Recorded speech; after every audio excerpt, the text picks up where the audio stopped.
Hey, what's going on, y'all? It's your boy 3 Stacks in this thing, representing the squad, baby. And we got a special treat for you guys. For those of you who have been asking for my Sylvan deck profile, I'm so very sorry for the wait. These cards in particular were very difficult to gift just because I didn't feel like picking up a whole bunch of the set that these cards came out in hopes of randomly pulling the cards. I wanted to get a guaranteed way to get the deck. And my teammate Rob came through for me, and he's the reason why we're able to present this deck. I do actually love this deck. It's really interesting, extremely combo-eccentric, and it just goes to town on people. It's really crazy how this deck goes off. It actually gives me headaches, legitimately. It's really that good. It's just one of those decks where you have to know what you're doing. It's nowhere near autopilot. It's not like a Zodiac combo that you can just memorize and do repetitively. It's like everything changes after you excavate, and then after that you have to just continue maintaining your resources, paying attention to what card you actually put on top, making sure that you get the right setup. This deck is really skillful, and I like that it's nowhere near Helmet. So let's hop right into my build. You might see some card choices that you don't agree with, and also at the same time you just might see cards that aren't typically ran in a Sylvan build. So we'll start off with our boss monsters. We play 3 Sylvan Hermitry. So Hermitry has multiple effects. Every Sylvan has a basic monster effect and then another effect that triggers when it's excavated. Excavation was a newer card effect that came around in like 2013, 2012, somewhere around that time. It's kind of like milling cards, but it's different, and that's how Sylvans work. It's a deck that's a plant archetype focused on excavating cards from the top of your deck and triggering other effects that have effects when they get excavated. So Hermitry's basic monster effect is once per turn, you can excavate 1 card from your deck. Every time a Sylvan excavates, if it's a plant, it goes to the graveyard. If it's not a plant, it goes to the bottom of the deck, I believe.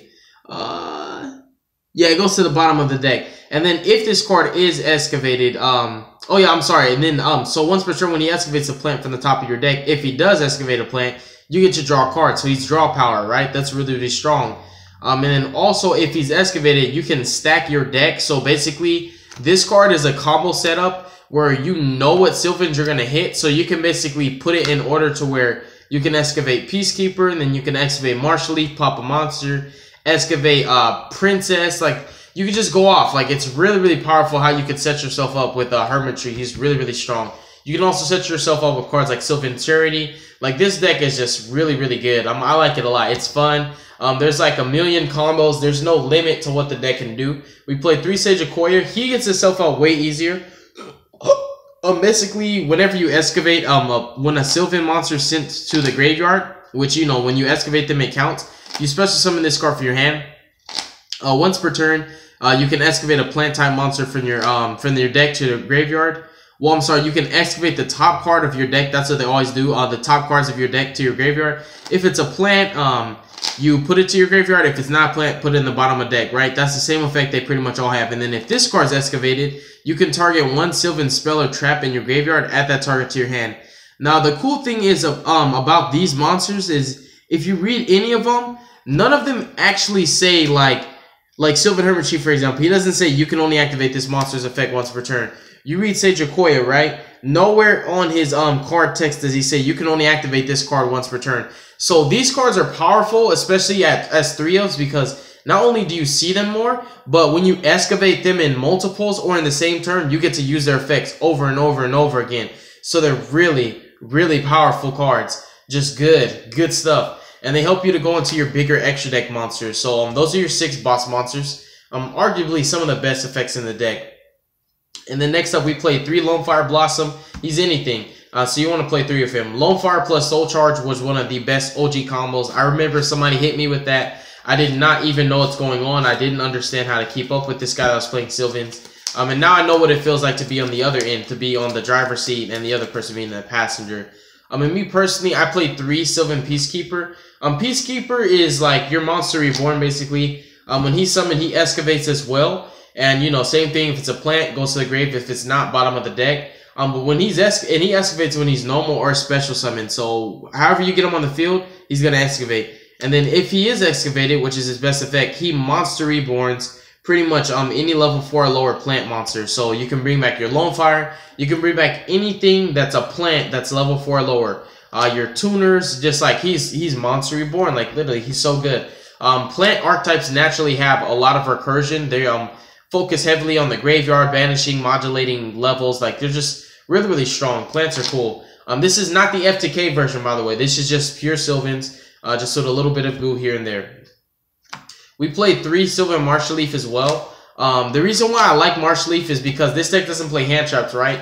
We still want to be competitive, so if we have to go second, we want to have a higher chance of just randomly excavating a Martial Leaf. If your opponent negates the effect, that would basically that would allow you to stack this card so that you know you'll excavate it. For example, like Hermitry, Charity, stuff like that, where like now it's just a random guess. You like to have 3 of this card because it increases your chances of just excavating him and then outing a problematic monster on the field without, you know, going into your battle phase or anything like that. And also when he's summoned, which is really cool, when he's normal summoned, you can excavate 1 or 2. So just the fact that he allows you to excavate 2, this card can start up a lot of things first turn. So I actually like opening with him going first. So basically, long story short, he's a flexible card for going first or second. That's why I like Martial Leaf and I like Peacekeeper.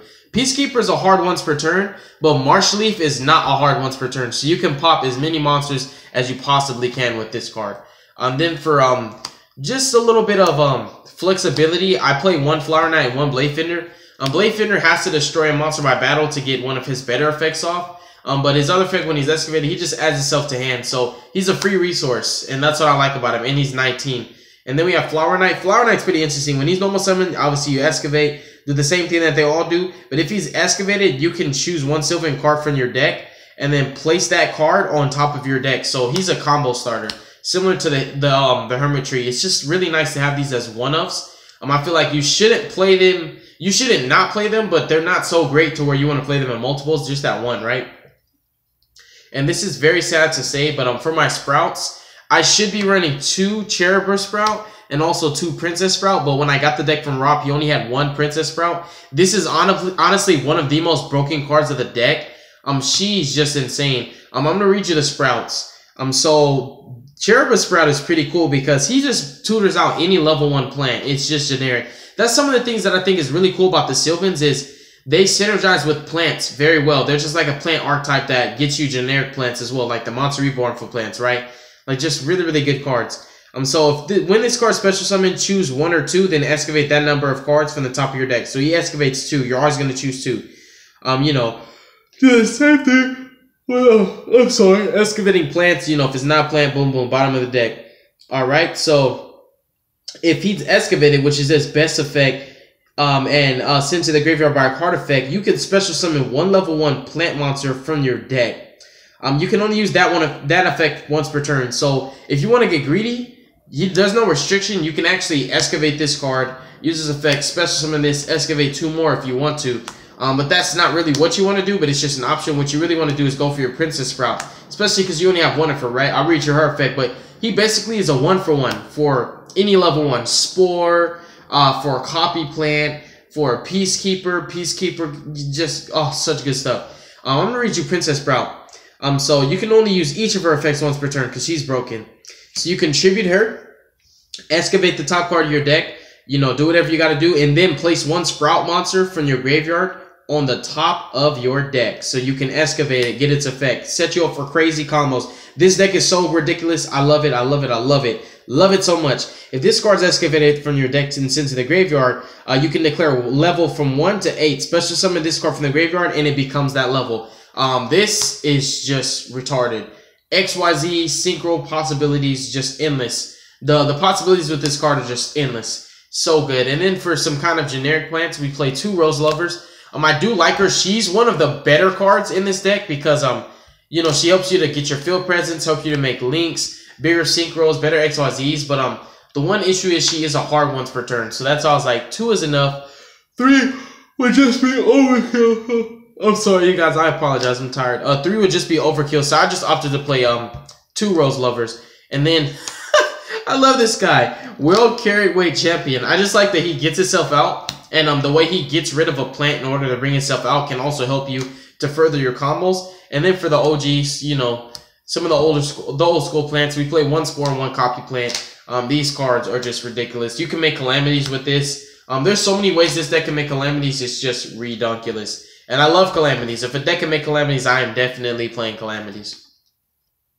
For spells, we played 2 Mount Sylvania and 2 Optimus Prime to search it out. I don't really like seeing this field spell in multiples because it's a cost to pitch your plant. You know, you can do it from wherever you want basically, but it's still a cost, and all it really does is just set you up for your excavations, and during your opponent's end phase it does some other stuff. But the field spell is not as good as it used to be because the format's way too fast, so the field spell is a little bit too slow, but it's still important to have. Like, it still provides you with an outlet and also an additional way to set your combos up before you excavate so that you know what you're going to excavate instead of taking a gamble.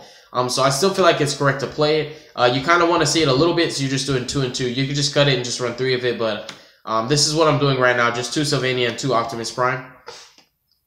And this card's retarded. 3 Sylvan Charity. Any card that says draw 3, I think that's ridiculous. Like this card's just ridiculous. You draw 3 cards. I'm sorry, I'm so tired. You draw 3 cards. If you have a Sylvan card in your hand, you basically, you know, place 2 cards, including at least 1 Sylvan card, on top of your deck. This is retarded. You basically fix your hand, draw 3. The cards that you want to excavate that are in your hand, you're like, ugh, I want these excavated. I don't want them in my hand. Sylvan Charity's like, here you go. Put them on top of your deck and then excavate them. It's retarded. I wish that it didn't have a downside because this could just be a generic draw 3, but it says if you have no Sylvans in your hand, they pretty much all go to your deck, which kind of sucks. So no other decks can play this. When I read the first card, the first text, I was like, oh my god, I'm about to play this in Herald of Perfection to draw 3, but then I was like, snap. It has a downside. So 3 Sylvan Charity, it's broken. It literally makes your hand retarded, and it sets you up for combos. This deck is, when I say it's good, it's really, really good, but it's not easy to play. And me personally, I played 3 Fragrant Storm. I like how this sets me up. It targets 1 plant monster on the field. If you read this part, it says on the field. So if you just so happen to have a mirror match, I don't know where you're playing against a plant deck, this targets 1 plant monster on the field. Destroy that target if you do draw 1 card. Then if it is a plant monster, you reveal it and draw 1 more. So this potentially can be a +2 for you and a -1 for your opponent if it's a mirror match. If not, it's kind of just like a tiny bit of a +1, depending on what it hits. But it's not a hard once per turn. If you read it, there's nothing that says you can only activate it once per turn. So I actually like 3 of this because it helps you to cycle through your deck, set up your combos really strong. There's ways that you can stack your deck to where you know you're gonna draw a plant, so you just draw. Really, really good. And 3 Miracle Furts. This card is ridiculous. Every turn, it's a Call of the Haunted. It's just once per turn, not on activation. So you just generate a lot of advantage of it. It has kind of a small drawback, but that drawback doesn't matter.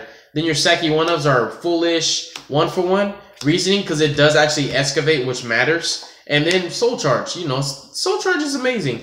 Sylvans are one of the decks that kind of where it made Soul Charge more popular. When this card was at 3, a lot of people didn't really like it. And then they started seeing what Sylvans were doing with it, and they're like, oh my god, this card's broken. Like, who cares about life points if you're going to win the duel? And then we have Extra Deck. Really tight. Keep in mind, I don't have Sylvan High Arbiter. It's the level 7 Sylvan that looks like a tree. But we do have Princess Sprite, which, if you play Spirals, you know what this card does. And then you have the High Protector. These are your Sylvan Extra Deck monsters. Then you have Titanic Galaxy, True King of all Chlamydia. Really, really strong. Your 4 XYZs. Synchro Summoning is what this deck really does best. Yeah, Trishula, Omega. Black Rose, you do play plants, so you have 2 other effects. You have 2 actual effects you can use for this card. You play Stardust Charge Warrior. Literally, these 2 cards are here to complement your TG Hyper Librarian when you have the nuts. When you make Saryuja Skull Dread, then you synchro for him. Then you synchro make these guys and you draw more cards from your deck. And you either synchro into Omega or you just make a whole nother link play. This deck, when it goes off, it goes off. So that's why we have this little combo. Because in testing, you can do your Saryuja, draw 4 cards, and then literally draw like 4 more cards. It's just broken. And then for links, obviously Skull Dread. This deck is so good because of this card. Well, not because of this card, but this deck is better because of this card. It's too easy to make, believe it or not. Sylvans just go all the way off their bananas. Then Borload, he's really good. Firewall. And Firewall is just really here most of the time as like an extender to special summon monsters from your hand because Rose Lover is only once per turn. And also, occasionally you can bounce back things that you need. and you play Underclock Taker to make it easier to co-link him. Sometimes you can use Borlo to co-link him. And then sometimes you could just go Link Karibo and then put Firewall under the Link Karibo. And Link Karibo is too easy to make. You play so many level 1s in the deck. You can bring this back a million different times. Really, really strong. So that's the deck profile, you guys. I hope that you enjoyed it. I'm nowhere near a Sylvan veteran, but I do know how the deck works. I played against it before, so I kind of am going off the knowledge of, you know, I got smashed on by this deck, and I remember how the guy was going off on me, and this was 5 years ago. And I remember, so I'm kind of just going off memory. I guess I should have done a little bit more research to master the deck, because like I do want to see how far I can get with this deck, just see what I can do with it. But right now, this is kind of like a rough draft. I'm gonna bring more spicy text for the deck once we get more seasoned and experienced with it. But coming up next, we're showcasing pure Dark Magicians and then my Gemini FTK deck. People have been requesting this heavily because Gemini FTK has actually topped multiple events, and it's continuing to do a really good job. So of course, people were like, we want to see how you play it. So we're gonna showcase that right now. God bless you. Make good choices. Don't hurt your brain cells. I love y'all. Stay tuned for future content, and we're moving on to the next video right now.